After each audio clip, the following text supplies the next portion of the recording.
Pemerintah terus mendukung perkembangan UMKM tanah air untuk beradaptasi dengan teknologi digital. Salah satunya melalui Quick Response Code Indonesia Standard atau KRIS, metode transaksi non-tunai yang kini digandrungi masyarakat.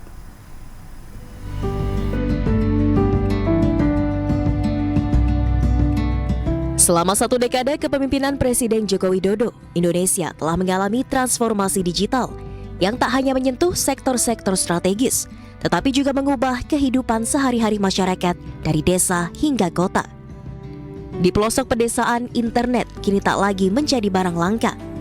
Akses yang lebih merata telah mengubah cara masyarakat bekerja, belajar, dan berinteraksi. Digitalisasi juga telah membuka peluang besar terhadap perekonomian, khususnya pelaku usaha mikro kecil dan menengah atau UMKM. Selama 1 dekade, Kementerian Komunikasi dan Informatika telah memberikan dukungan terhadap UMKM tanah air untuk bisa beradaptasi dengan perkembangan teknologi digital. Di tahun 2017 hingga 2019, program UMKM Go Online telah membawa 17 juta UMKM ke platform digital. Di tahun 2021, pendampingan serta pelatihan digital dilakukan terhadap 26.000 UMKM.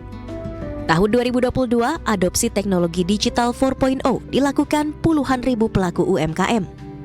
Dan di tahun 2024, Kominfo melakukan program UMKM Level Up.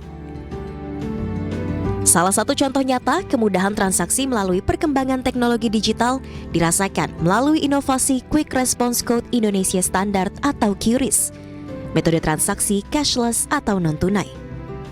Perkembangan ekonomi digital saat ini betul-betul berada pada kecepatan yang luar biasa. Teknologinya muncul duluan, regulasinya kebingungan mengikuti. Dan ini terjadi di semua negara.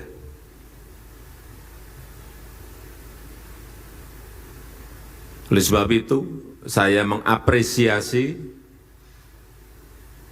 kartu kredit pemerintah domestik dan juga KRIS, QR Code Indonesian Standard yang diluncurkan oleh Bank Indonesia, bukti bahwa negara kita, Indonesia ini mengikuti kecepatan perubahan teknologi digital di bidang ekonomi. Artinya, kita ini tidak ketinggalan amat. Pencapaian selama 1 dekade ini hanyalah awal dari perjalanan panjang menuju Indonesia digital untuk 2045. Transformasi ini telah membawa Indonesia ke era baru yang lebih terkoneksi dan inklusif. Digitalisasi tidak lagi sekedar mimpi, tetapi realitas yang kini dirasakan oleh semua lapisan masyarakat dari Sabang hingga Merauke. Tim Liputan iNews melaporkan. Dan untuk membahas lebih dalam terkait kemajuan digitalisasi ekonomi yang membuat UMKM beradaptasi dengan teknologi digital, sudah bergabung bersama kami pakar ekonomi Universitas Indonesia, Ibrahim Khalilul Rohman. Selamat sore, Pak Ibrahim.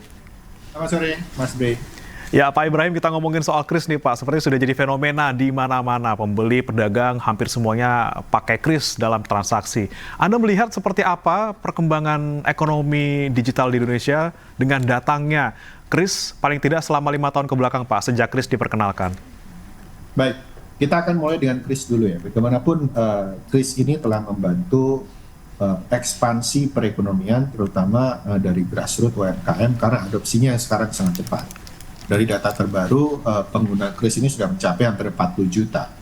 Dan ini sangat krusial karena seperti kita tahu perekonomian Indonesia itu dibangun 50-60%, ya 53-55% itu didorong oleh konsumsi. Jadi komponen dari PDB terbesar di antara konsumsi, investasi, government spending, net export itu konsumsi yang paling besar.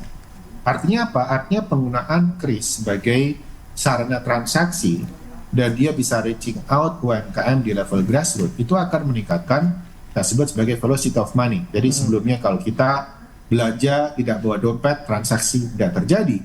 Sekarang asalkan kita bawa KRIS, transaksi akan terus terjadi dan itu akan mendorong pertumbuhan perekonomian yang sangat besar.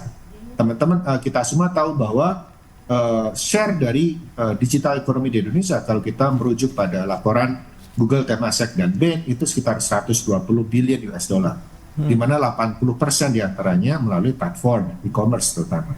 Jadi tentu kris ini akan sangat mendorong laju dari pertumbuhan ekonomi, terutama jika dia berhasil meningkatkan kapasitas dari UMKM kita dan berhasil meningkatkan transaksi terutama untuk usaha kecil dan menengah. Baik, dan kita juga bicara Pak soal UMKM yang mungkin banyak kemarin ada tantangan sendiri dalam menerapkan kris di bisnis mereka terkait dengan MDR nih Pak ya, atau merchant discount rate yang waktu itu sempat jadi pembahasan karena banyak yang akhirnya pedagang memberlakukan biayanya malah justru ke pembeli. Nah, dengan adanya ini ada kebijakan baru Pak, ada batas atasnya yang dinaikkan jadi Rp500.000. Ini seperti apa dampaknya Pak? Ya, secara teori, ya, kris atau platform yang lain itu kita sebut sebagai pasar dua sisi ya, kalau teorinya di ekonomi digital. Jadi mereka akan menghubungkan buyer dan seller. Dan biasanya di pasar dua sisi seperti ini, maka yang menarik adalah bagaimana kita men-charge harga. Apakah harga itu kita charge ke merchant atau kita charge ke pembeli. Nah itu tentu tidak serta-merta sama karakteristiknya, karena untuk beberapa barang yang sifatnya elastis misalnya, maka biasanya barang itu akan mudah berubah ketika harganya berubah. Sementara barang-barang yang sifatnya inelastis, dia tidak akan berubah kapanpun harganya berubah. Jadi kapan kita harus men-charge merchant atau pembeli itu juga harus dikaitkan dengan bagaimana jenis barangnya. Menurut saya secara teori seperti itu.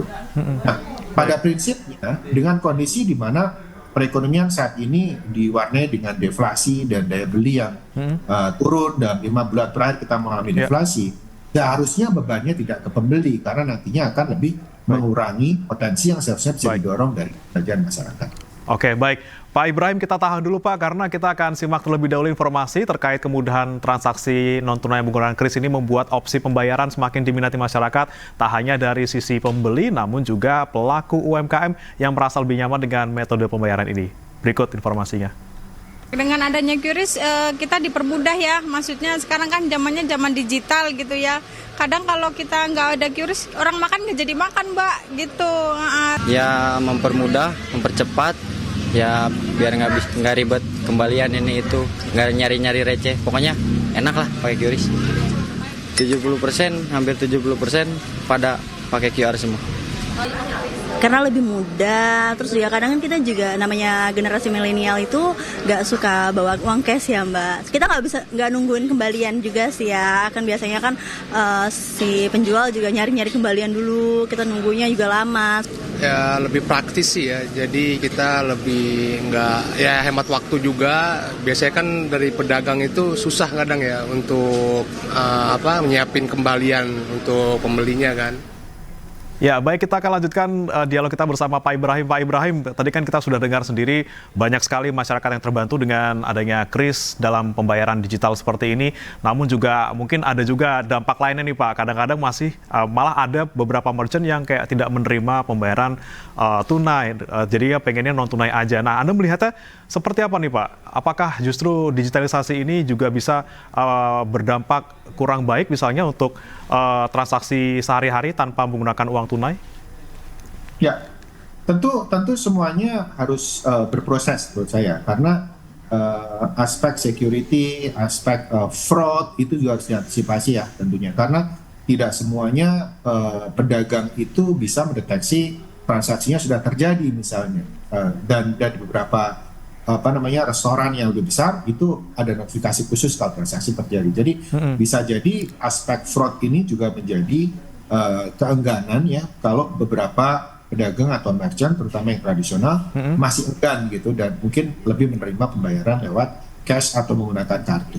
Tapi in a way penggunaan kris sebagai sarana transaksi yang tadi disebutkan ya, kalau kita datang nggak bawa duit kadang-kadang nggak terjadi transaksi, itu sekali lagi adalah sarana untuk meningkatkan velocity of money yang nantinya akan mendorong pembesaran output perekonomian. Ini juga yang dilakukan oleh negara seperti Cina misalnya, di mana e-commerce-nya di dalam, transaksi di dalam domestic transaction-nya juga didorong oleh penggunaan platform pembayaran yang memungkinkan transaksi lebih cepat dan mudah.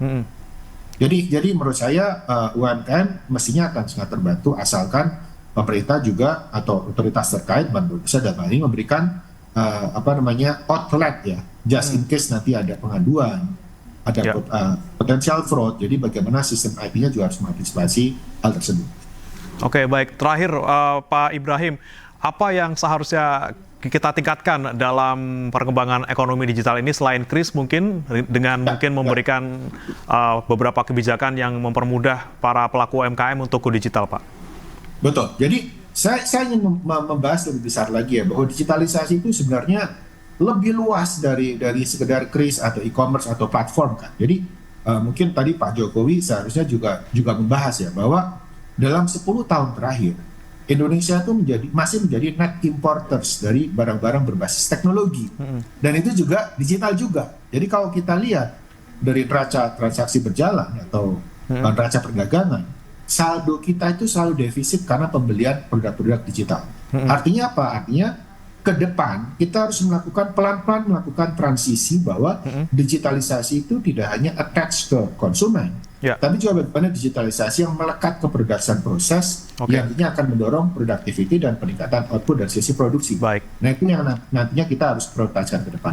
Baik Pak Ibrahim, kita jadi tidak harus fokus saja ke KRIS untuk digitalisasi ekonomi, tapi juga di atas selain konsumsi tadi Anda sebut produksi juga. Kita berharap semoga nanti di 5 tahun ke depan pemerintahan selanjutnya kita akan juga go beyond KRIS untuk melakukan perkembangan ekonomi secara digital di Indonesia agar lebih baik. Terima kasih Pak Ibrahim atas waktu Anda di Ayu Sore. Selamat beraktivitas kembali Pak Ibrahim.